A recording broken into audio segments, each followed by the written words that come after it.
Apollo Crews won a mid-Carter Battle Royal to earn a future shot at the Intercontinental Championship.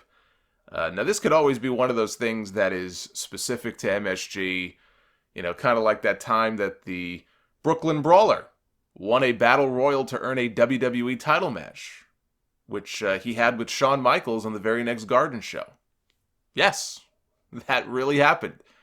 And it's actually a great story if you've never heard it before. Brawler, he was on Sean Mooney's podcast earlier this year, and he talked about it on the podcast. And I'm sure many of you remember the night that they had Raw at MSG in 1997. That was the very first time that Stone Cold Steve Austin gave Vince McMahon a stunner.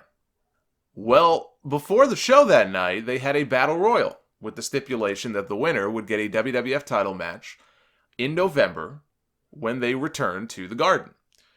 Ken Shamrock was supposed to win that Battle Royal, but he got hurt.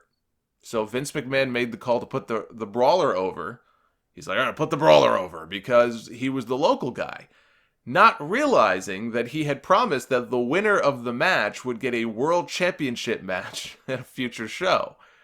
So, if my timeline is accurate here, I think Shamrock at the time, they had an IC title tournament going because Stone Cold had been hurt.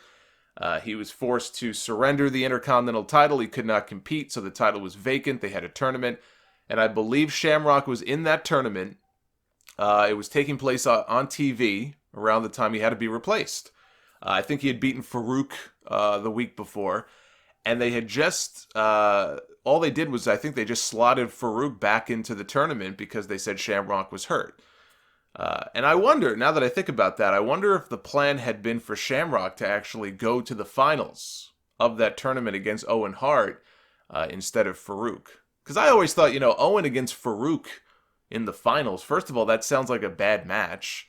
Two heels against each other in the final, on pay-per-view. The whole thing was just very, very weird. But anyway, so the Brawler was scheduled now to wrestle Bret Hart on the next MSG show for the championship. And it just so happened that the next MSG show was not even a week after the Montreal Screwjob. Before the Screwjob, Bret had told Vince McMahon at one point in all the back and forth, I don't want to lose to Shawn, but I'll lose to this guy. I'll drop it here. I'll forfeit.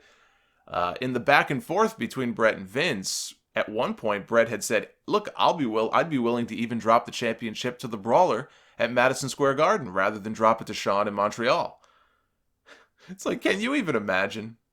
Can you imagine that? What kind of a pop that would have gotten?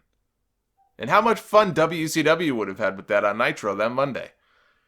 I don't know if Bret was actually foolish enough to think that Vince would go for that or not, but apparently he pitched the idea. So we all know what happened. Bret got screwed, or Bret screwed Bret, depending on how you look at it. Shawn won the championship. The absolute best part of listening to the Brooklyn Brawler tell this story is that he tells the story of being in the Garden that night, right? He's getting ready for his championship match. He's on the lineup sheet. He's in the main event.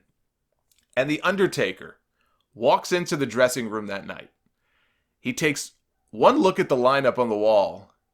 He sees that the Brooklyn Brawler is wrestling Shawn Michaels for the title in the main event, and the Undertaker is wrestling underneath. He's actually underneath the Brooklyn Brawler. And the Undertaker just goes, what the fuck is this? And I so wish that they would have had a camera there filming his reaction when he saw that. But the Brawler, Brawler said, look, Shawn was great with him. He bumped around for him like he was as big as any top star in the company. He made him look like $1 million. So, anyway, we'll see if, with Apollo here, we'll see if they acknowledge this on Raw this Monday.